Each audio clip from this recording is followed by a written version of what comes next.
This is the She Dares to Travel podcast, and I am your host, Raquella Pollock. After spending a decade managing the #1 travel agency in Canada and now working with tourism businesses in risk management, I am here to connect you with women who are taking the travel industry by storm, as well as business professionals with a passion for travel, just like me. We are here to inspire, motivate, and uplift you to not only follow, but plan out your dreams, no matter where in the world they may be. Be sure to leave a review, subscribe, and follow along.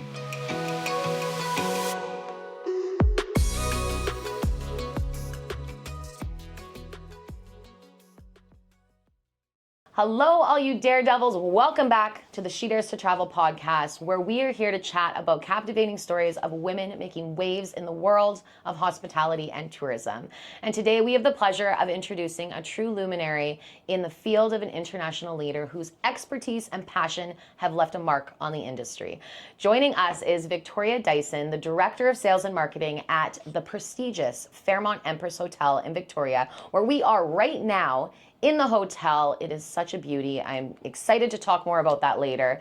She has over 25 years of experience, and her journey really is a testament to resilience, innovation, and dedication. But the influence that she has, it extends far beyond the walls of the Fairmont Empress. As an international sales and marketing leader at Fairmont Hotels and Resorts, she plays a pivotal role in shaping the guest experience across a global chain of luxury hotels.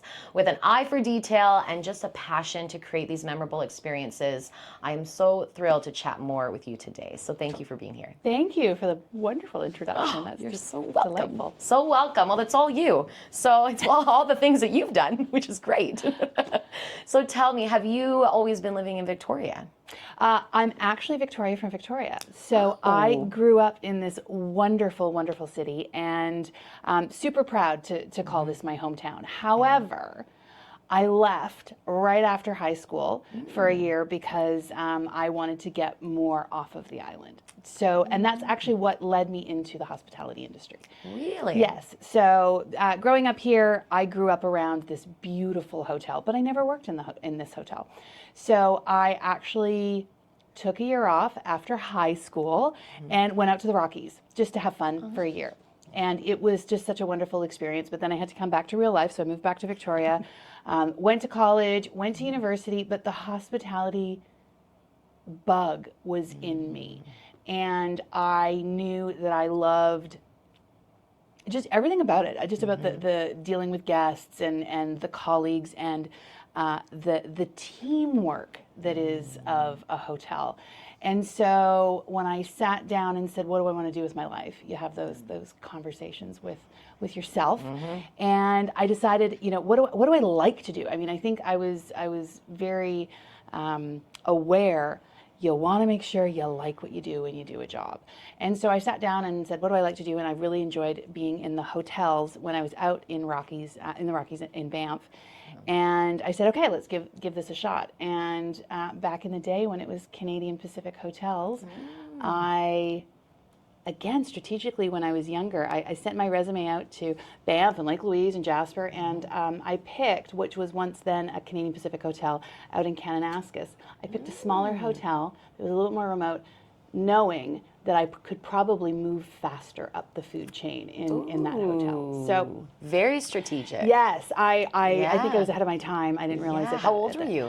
At that point, I was 24. Okay. Wow. Good for you. So I went out there and I loved it. I just fell into it. I started in operations in the front office and then gradually went into sales. And then sales, I as soon as I started in sales, I knew that I was home. I knew that this was my calling, and then just started my journey within sales, marketing, public relations, communications.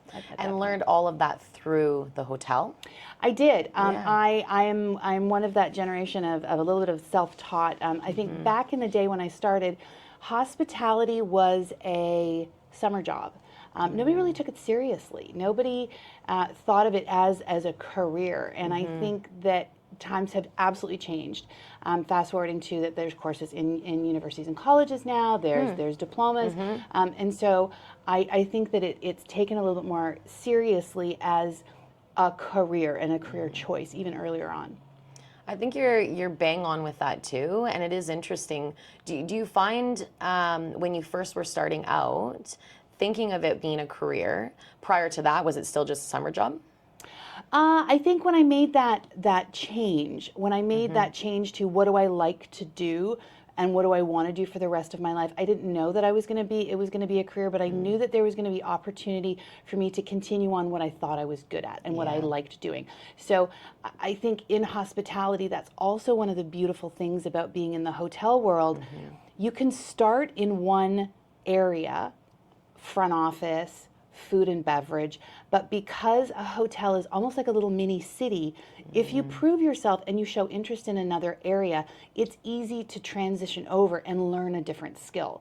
So knowing that I had that foundation to know that if I got into it, just to see where it was going to take me, that's what I was excited about, and I didn't know that it was going to lead me into sales. Oh, so incredible.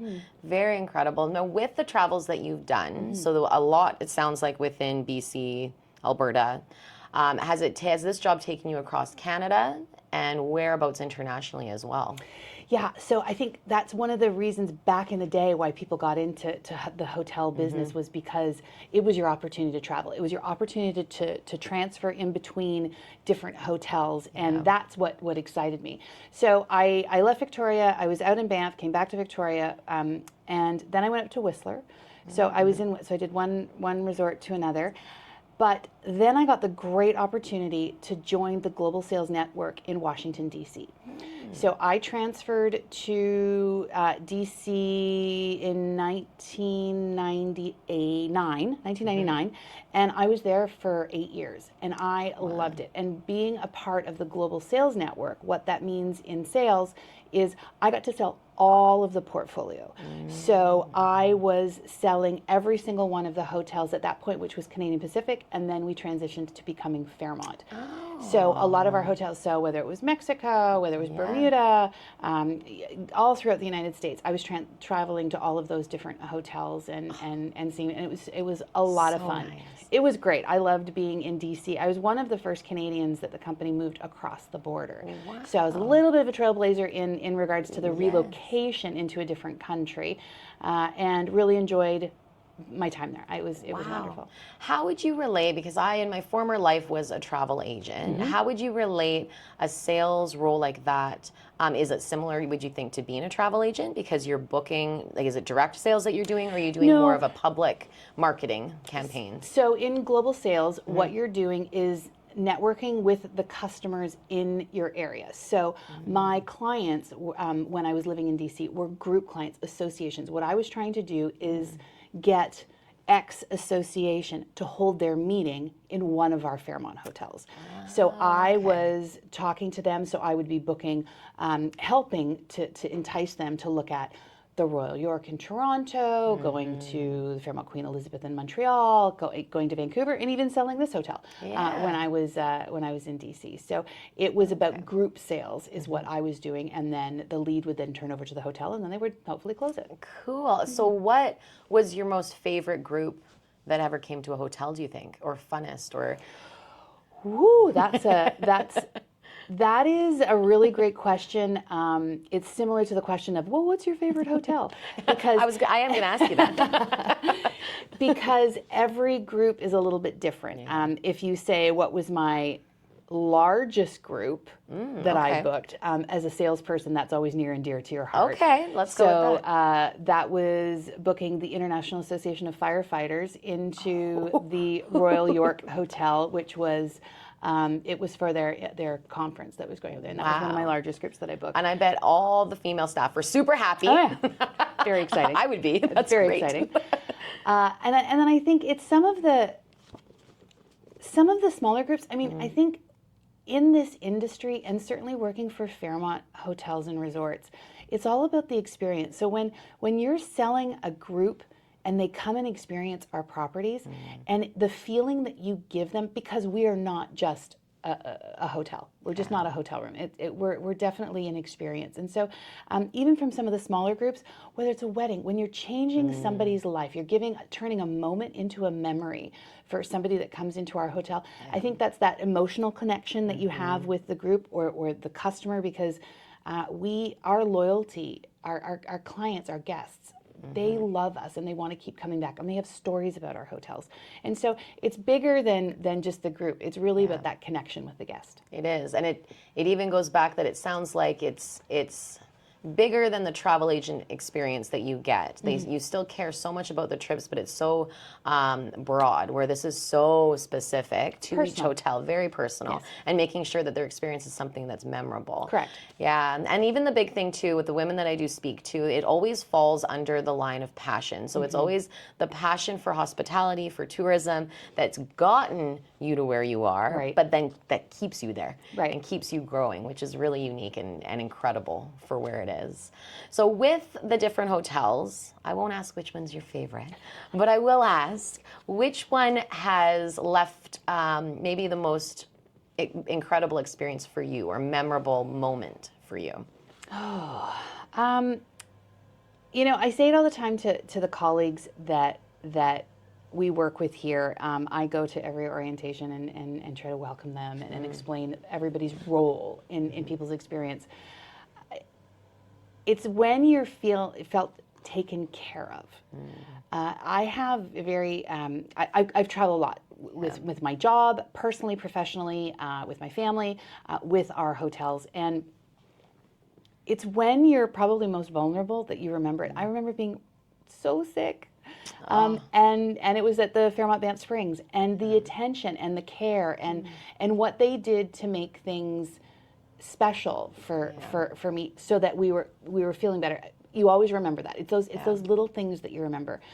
It's the little touch points that you remember. Being at the Fairmont Olympic in Seattle, and my son, who was 5, left a tiny little stuffed animal at our table at our restaurant, and the server went and got it, but didn't just deliver it back to the room, put it on a silver tray and put a whole bunch of little candies all the way around it and a little note, and then put it back in the room.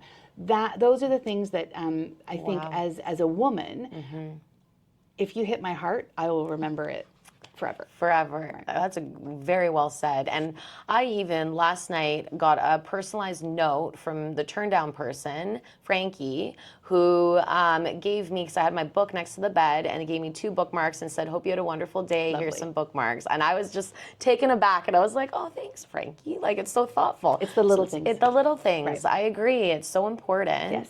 What's something that you would say, I mean, that's an incredible example of something being like a little thing. For a larger scale, for a group, what's something special that typically can be done for a group? Oh gosh, I mean, I think it's whatever is important to them. So that's really where we try to be clever and creative in all of our hotels about what is important, because we're a little bit of the vehicle. So if someone is entrusting us with their incentive, where they're bringing their salespeople to reward their salespeople in our hotels, it's not about what we want to do. It's about what did they want to do. And you know, I was just having, and that's the fun part about my job, is coming up with clever and creative ideas of what could we do, what can we do, what should we do, and I always am trying to push the boundaries of why not? Why can't we do that? Can we have somebody rappelling off the top of the, the president and the CEO rappelling off the top of the roof of a building? Or my latest phone call was, how much is it for a drone display in the inner harbor for us if we want to spell out someone's corporate name? Or so it's always about the innovation, but at the end of the day, it's about what does the customer want. So how can we make them look good and make their attendees feel special? Oh, I love it. And obviously having a team that you work with, directing them, it's infusing that right into everything that they do too. The creativity, making them think outside the box too, with all the customers and guests that come. There was something that somebody gave me a quote early on in my career, and it was about, you're already at no. Meaning, if you don't ask, you're already at no. So when I start hearing, and I try to push that onto the team, it's like, think bigger, think bigger. You're already at no. Can we do this? I don't know. Let's ask. Let's try. Let's see it. Because you're already at no unless you ask the question, and maybe it'll take you down a different path. But you need to explore it. Don't have a limitation without even trying. You are speaking my language. Absolutely. And it's something that my dad actually said to me when I was growing up. And he was sales and marketing manager for a radio station, boisterous, larger than life, very creative. And he always would say, Raquel, go ask, or I wanted French fries at McDonald's. I always go back to the story, but I did. And he said, well, why don't you go ask for them? I'm like, but I don't have any money. He's like, well, go ask, see what you get. I was like 5 or 6. And sure enough, they thought I was cute. They gave me free French fries. And that was like my little lesson to be like, oh, I just have to ask. It doesn't always mean yes, but you never know. Right. And I think that's so important. I mean, we are on International Women's Day. It is here. I am excited, and I think it's so important for businesses to acknowledge women in the workplace, not just on today, but as a whole. And really, I think the biggest thing for me is be grateful that we're here, because there's still countries where women aren't allowed to work or have a voice. So I'm curious, with the women that you do work with, how has this career in sales, how has it helped them maybe come out of their shell or learn the art of it's okay to ask? I take this very seriously. I take it I'm very passionate about it, and I think I'm in a place where I have the opportunity to give advice, to provoke, to encourage, to support other women that I see that work in our building, but also in our industry. And, I've been for 3 decades with this company. So I've seen this evolve over time. And I've seen probably in the last 10 years, it's become more important. It's become more vocal. We have more of a voice. I see more confidence in women to be having a bigger, stronger voice. Back in the day, there was one woman that would be allowed to sit on a board or an executive committee. And so we had to compete against each other for that one spot. So we weren't working together. We were actually working against each other. And so I see that shift now in that women are supporting women more. And I think that it's wonderful, and I encourage it. And I pay attention to it. In our hotel at the Fairmont Empress, 54% of our leaders that lead colleagues are women. Then you go up one more level, 50% of our department heads or extended executive committee are female. And then you go up higher into the executive committee level, which is where I sit. 60% of us in this building are female. And I'm very proud of those statistics. I'm very proud of the female leaders that are here. And I'm a little maternal in that I bring them into my office, that it's a safe space. I give them feedback that they might not want to hear behind a closed door. I give them some advice, tips, tricks, how to dress. Sometimes if I see something and it's like, don't lose your power. Don't lose your power. Take a look at it like this. Think about this. Do you know that you do this? Hold your power. And that's something that's very personal for me, because I also had some very beautiful, strong women in my life that have said to me, they helped me and gave me a hand up. And they said, you just need to remember that you need to be doing that to the next generation as you move up. And I say that to now the young leaders that are here for the support, mentorship, whatever they need to be able to get ahead, because I don't want someone to feel that they are less because they're a female. It's like, no. We are powerful, and we are strong. And so owning your power. Absolutely. And I feel like they're so lucky to have you. And you are lucky to have that advice originally to be able to move it forward. Yes. It's special. That really is. And it takes the leader to have that power and to hold it in order to show it to others. On the heels of that, I've spoken to a lot of women lately that are, in the top C-level, they're directors, and the words imposter syndrome have come up. Oh, for sure. Right? I love that Yes. reaction to it. I love it because it's something that comes up very easily. Yes. And I know the conversations are that men get it too. It's not just a women thing. But can you talk about maybe a time that you had some self-doubt, or how you help to overcome your self-doubt to help hold your power?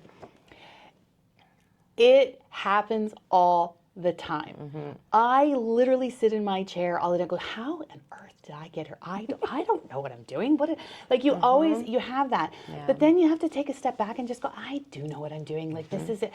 And when I use this comparison sometimes when women are looking for a new job, they feel like they have to know the job before they'll apply for the job. Where a man will just be like, yeah, I'm going to apply for the job and I'll figure it out afterwards. Yes. And I think that's where, you know, it's that, I think that the confidence, I mean, we're still gaining that. We're still always feeling like we're going to get judged. And so you have to, first and foremost, have that self-talk with yourself. You have to. I kind of laugh at the imposter syndrome now, but it is absolutely alive and well in me. And so we as women have to, you can do this. It's okay not to know everything. Your job is to figure it out though, or find out the answers or ask the questions. I think we are scared to ask the question in order for that to make it look like a sign of weakness.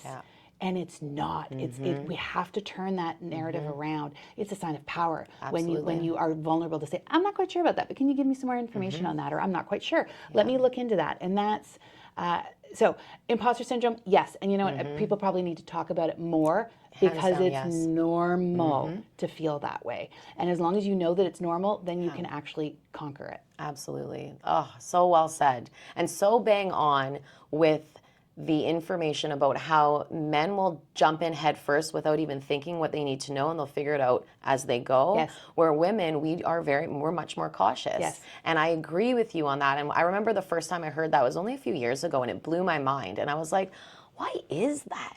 And is it something that maybe it's ingrained when we're born? Is it something that we just kind of learn as we go? Is it just nature? I don't know why, but it's very interesting that that is the case. So I agree with you. It's so important that we talk about it. Yeah. Do you think there's anything pivotal when you were growing up that helped shape the way you think this way, or is it a lot of mentorship or anything specific? I had a mother who is fierce. Oof. And I was raised from a very young age, you don't need a man to do anything. You can do it on your own. And so that was instilled in me from a very, very young age. And you know, I almost too much because it was like, yeah, I got this. I don't need anybody. But yeah, it started from my mother, and she's absolutely a force to be reckoned with. So. Unbelievable and amazing to have that. So that's beautiful. So I want to circle back with something that you said about the stats that you have at this hotel, which I think is very encouraging, because I have some stats that I pulled where it shows a much lower drop when you get higher into senior management. So stats for women in hospitality from a 50% overall balance across the leisure industry's workforce. This is leisure, so, well, still in hospitality though. The percentage of women drops to 42% in mid-level management and 33% at senior management. And then at C-suite level, only 1 in 5 executives are women, plummeting to 7% at the top. Yep. So I think that's super encouraging that you at Fairmont do have a much higher percentage. Why do you think overall it is so low going up in management? I think there's a lot of different reasons. Our company, Fairmont and Aiport, there are programs to be celebrating women, to be bringing them up. There's mandates that we want to have X number of general managers that are going to be female. So there's a really strong focus on it. And I think in the last 7 to 10 years, that has been a really, really big part of who we are and the culture that's within our organization. So I love what Fairmont and Aiport are doing, because it gives women that space to know that they can. Yeah. sometimes you need to have those programs, the focus on it, in order for them, us, our young generation coming up, to know that oh yes, absolutely, there's something that I can follow to see the path. Yeah. Because if you don't have that, then you're sort of within your own space, you're in your own industry, you don't see the path. I think men have always had a path, or they can see the path, or there's other men that are showing them the path. Yeah. There is still an old boys network. We know that. Yeah. I don't want to call it an old girls network, because then I would be a part of that. I'd rather say that there's the upcoming women's network. But I think that we're starting to see that as well, that we're taking care of us just like the men have taken care of them. When you look at that senior leadership, there's ego that drives, I think, some decision making with people. And then for women, there's almost some practical side of that too. And what I mean by that is, I'm a mom and I'm a wife, and I'm a boss and I'm a colleague, and I'm an executive, I'm a team member. And where all of those rank in level order of priority, I think might be a little bit different for a female versus a male. This is my opinion. Yeah. And when I look at opportunities that I've had, the paths that I could go down, the opportunities that are present in front of me, today, I'm where I want to be because I choose to be. And I choose to do this so that I could be a better mom, a better wife, a better leader. And to be quite honest, in the role that I'm at right now is what gives me joy. Whereas if I went higher up the food chain, I would lose less of the things that I enjoy to do. So I don't need a bigger title today. I don't need a bigger job for my resume. I want to have a great life, be a great mom, be a great leader, be a great wife. And so for today, this is where I want to be, and that's what I choose. Very well said. And there's a fulfillment in that too. Yes. And there's something to be said about being able to say no to certain opportunities and things that don't align with where you are right now, or align with how you want to live your life and be a great mother and wife and all of the above too. And it's no disrespect, and again, I'm doing gross generalizations because I think that some of our male colleagues, they're like, yes, I'll go, and then the family follows. I'm fortunate enough that my husband is at home. He works incredibly hard to take care of myself and my son, and so he's a stay-at-home dad, and I feel so thankful for that. But I want to make sure that I'm making the right decisions for our family. Absolutely. Well, and I think that even needs to get normalized more. Yes. Stay-at-home dads, equal share. And there's like, I know a woman in Kelowna where I'm from, and they have that lifestyle, and it's interesting how people's reactions usually come to it when it's said, but I think it's beautiful. Like how many parents on both ends want more time with their kids, but to be able to allow you to grow, and you're right, maybe this is for right now, and who knows, in 5 years maybe you're like, you know what, my turn to take a step back or something, who knows. I loved being at the table with my ego's a little less now as I'm getting older, and I don't need to be, but I can. Yes. And I will, and that's where I sit now, whether I'm sitting on different committees or being a part of, so that I can give to what I'm good at. I enjoy that, and I think so. As you get farther up into the C-suites, in our company, we have more that are there. It's a focus. I love to see the senior VP titles, and I love to see the CEO titles, and I think that our parent company, Aiport, does celebrate that. You know, we're still working on the ratios. I get it, and it'll be a constant, but I can imagine how far it's come from before to where it is now. Yes. And it's the big thing that it's the trailblazers like you, it's the women that are advocating continuously, and who knows the giant leaps we're going to make in 20 years plus. Right. And how we continue to move forward and not fall back. So that's really exciting. Oh, I like that you can hear that. We're in the harbor. We're in the harbor. I absolutely love it. With the career that you've had in hospitality, what do you think is the biggest challenge that you've had? Well, and that segues beautifully into it, because I think work-life balance is always going to be something that is a challenge. I think as women, we I have mommy guilt. I have, you're constantly trying to juggle for everyone. And then you tend to lose a little bit for yourself or a lot, depending on where you're at. And so needing to be making sure that you're taking care of your personal stakeholders is so important. And the work-life balance is always something that you're striving for, and so that you're giving enough to everybody to still continue to be on your A game. Absolutely. Well said. With the flip side of that, what do you think is something you've been most proud of with your career? I was thinking about that today, and there's these little pockets that I'm proud of. I mean, I ran the Marine Corps Marathon, and I don't run. And that was like a personal goal for myself. And so to say that I did that, tick. I was 8 months pregnant when the 2010 Winter Olympics were hosted in Whistler, when I was the director of sales and marketing at the Fairmont Whistler. And so I was, motoring around with a huge belly and dealing with the Olympics at the same time, which was fantastic.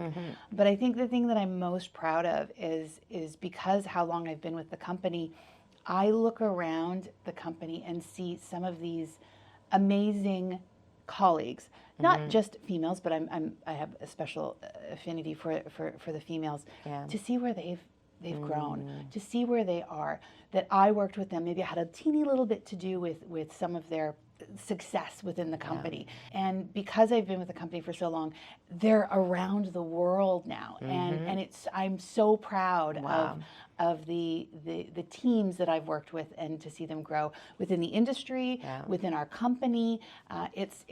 That's rewarding for me.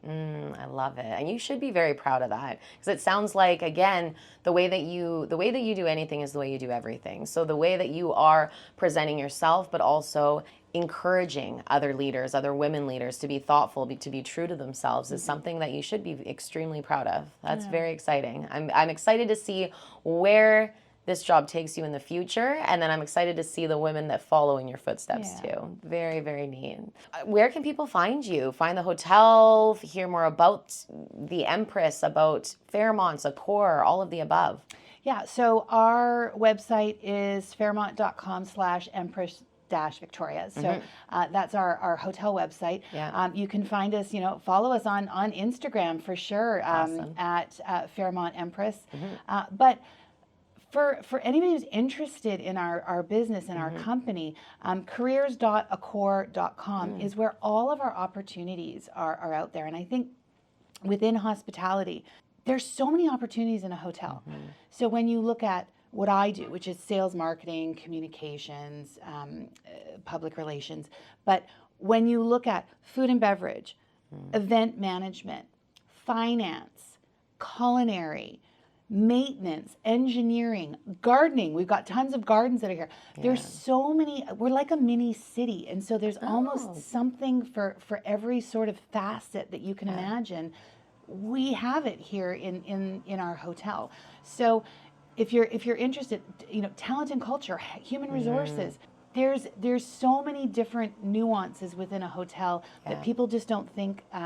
They just don't think that. Oh, I didn't think that you could have a job in finance in the hospitality business. That's a great way to look at it. A mini city. So think of all the different avenues you could do, or start at one, and then see where you want to grow within, like how you did, right? Exactly. Oh, I love that. Okay, quick question, final question. How haunted is this hotel? I need to know, but I didn't want to know while I was sleeping here.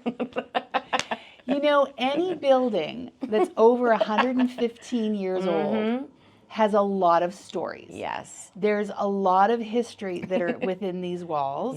And there have been sightings, feelings. But there's nothing that is anything negative. No. There's not a negative. No. I think that everything that we've got here is very positive energy. I mean, look at us. Who comes here to have a problem? We're in the Inner Harbor. We are in this great location, and I think that's one of the beautiful things about being in a hotel like ours, or any probably hotels like ours, like our Fairmont hotels. No one comes here to have a bad time. Yes. Everyone is coming into our building to celebrate, attend a conference, see loved ones. Everyone's coming here for usually something that's very positive. So if there's a few extras that are hanging around here that we're not charging by the night, you know, it's all a part of our. It's all good. Building. Yeah. Oh, I love it. I love it. I've slept beautifully while I've been here. I really appreciate your time, your energy. Thank you so much for sharing your story with us. Thank you for the opportunity. It's lovely. Love it. When it comes to beautiful British Columbia, Vancouver Island is definitely one place to put high on your bucket list. As your island gateway, Nanaimo Airport is conveniently nestled in the central island. It's located right between the hubs of the Cowichan Valley and Nanaimo, and you're only moments away from the ocean surf, mountain bike trails, year-round golf, wineries, and majestic mountains, just to name a few. The air terminal building has more than tripled in size over the years thanks to many projects that have taken place and a 20-year expansion plan for the building. And super fun fact, did you know that Nanaimo Airport actually started out as a base for the Royal Canadian Air Force? It was for glider pilot training facilities and wartime emergency airfield. And now more than 80 years later, it's a regional airport that's connecting Vancouver Island to the world. So definitely put Nanaimo Airport on your next destination list when you go to Vancouver Island. So go get outside and explore. If you like this episode, please subscribe, download a few more, and leave a review. I really would love to hear from you, what you enjoyed and what your key takeaways were. And of course, please let me know if there's any aspect of the travel industry you want me to talk about next. You can also search for the hashtag SheDaresToTravel podcast on Instagram and comment on the episode's post with your questions. I'd love to answer them all for you guys. I hope you enjoy your day, stay so well, and until next time, fly straight.